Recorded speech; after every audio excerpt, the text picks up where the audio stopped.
up guys, meron tayong gagawin dito yan, wireless mic guys, gagawin natin. At ang kanyang sira guys, ayan, nakikita nyo kinalawang na siya guys. Ayan. May kalawang na siya guys, kalawang na yung kanyang spring. Ayan. At kailangan na natin siyang try natin palitan guys, kung ano, kasi sabi ng may-ari maganda raw ang voice nito guys. Pag kumakanta daw siya, yung sintonadong boses nagiging magandang boses daw guys. Try natin siya repair. Papalitan natin guys. Ayan, pansin nyo kinalawang na siya. Ayan. Pati yung nandito guys, kalawang na rin siya guys. Ayan, pansin nyo guys, sa kulay kalawang na siya. At tatanggalin natin, papalitan natin guys. Dalawa pala ito guys, ito pa yung isa guys. So sila yung pasag na guys yan. Ayan, pero okay pa to siya guys. Ito, tatanggalin na natin.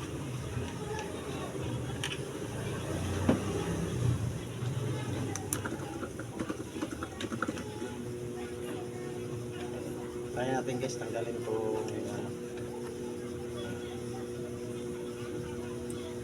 guys, tanggal na siya. Ito yung voice coil niya guys.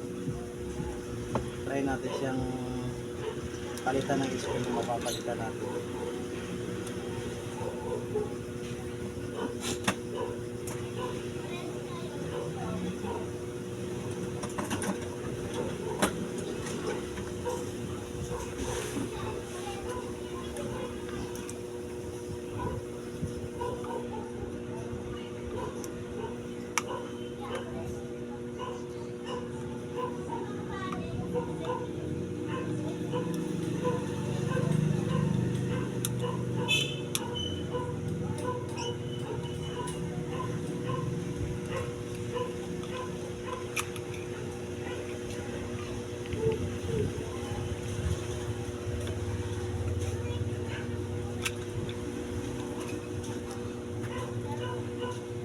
Sa tatanggal na.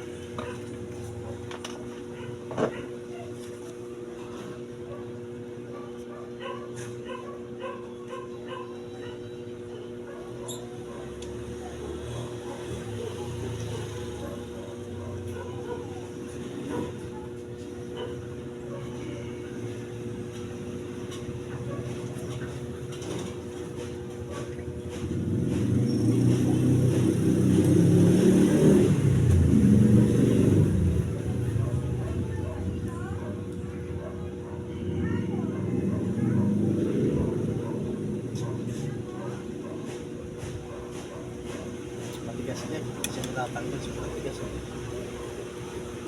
Huwag natin pagsahin guys, kasi baka mamaya mapasag. Parang dinikit to guys.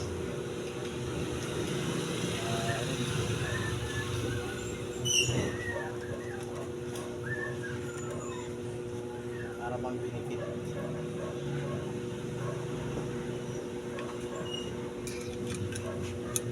Natin paluin.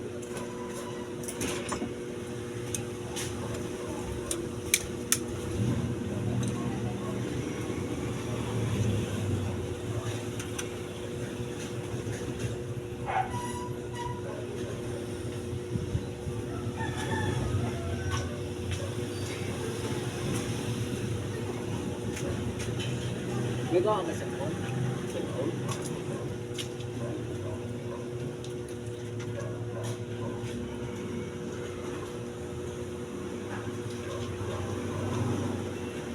Matigas talaga guys. Huwag nating pilitin guys, kasi baka mamaya pag pinirsa natin ito baka mabasag.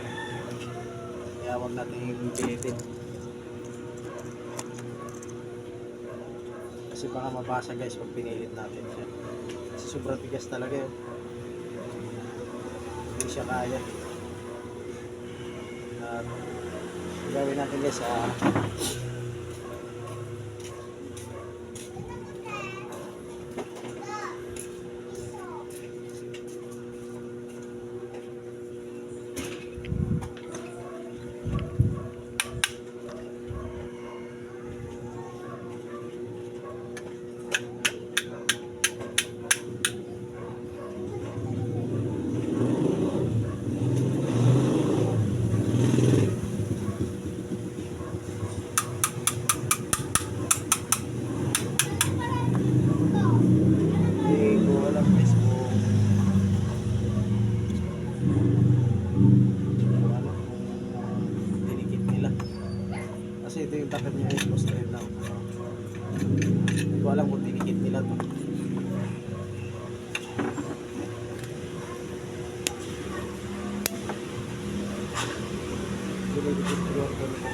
sobrang tigas.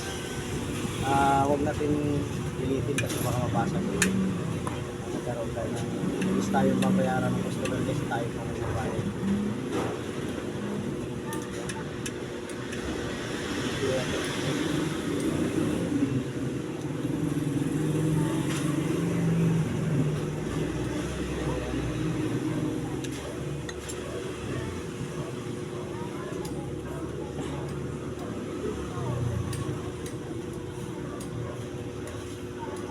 Kasi baka mabasag, huwag natin pilitin. Kasi baka mabasag. Tawag pa tayo ng problema. Ilis tayo mabayaran, tayo pa magbabayad dito. Ay, babalik na lang muna natin dito. Mahirap dito, babalik na lang natin.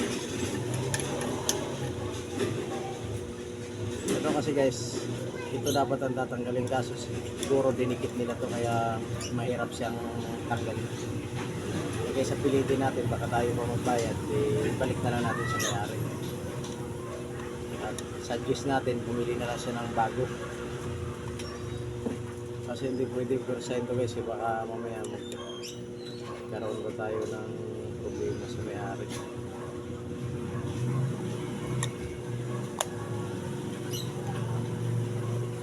Natin may-ari ng bago.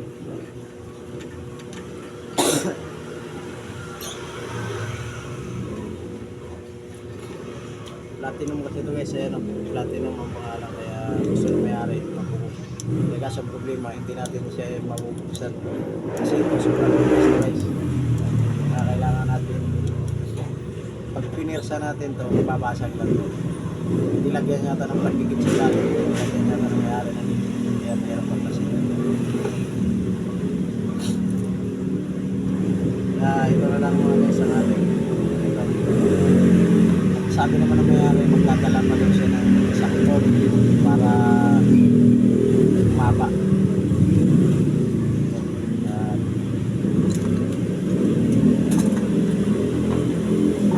Sa lahat ng ano guys, sa lahat ng aking customer, pagka meron kayong mic na sira na o nag-loose thread na siya, huwag nyo nang dikitan ng kung ano mang pandikit ang ididikit nyo kasi imbis na kunti lang yung magiging damage niya, lalaki yung damage niya kasi mahihirapan tayo magbukas pagka dinala nyo sa amin at paggagawa nyo, yun pala dinikit nyo yung ilalim, mahihirapan kaming magbukas kaya imbis na magawa, hindi na natin magagawa.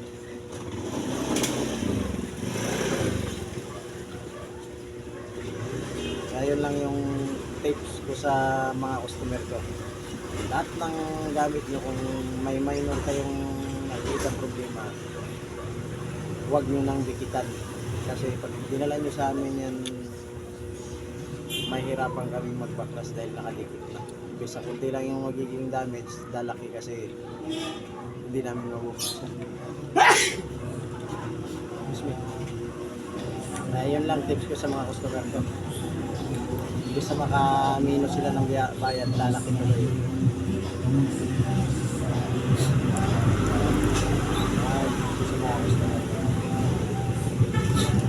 At ito guys, hihintayin na lang natin yung customer kasi magdadala pa daw siya ng isang ganito na wire para iguktong naman dito para humaba.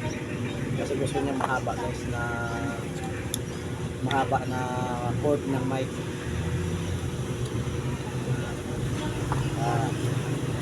Hanggang dito muna yung video natin guys, update ko na lang kayo.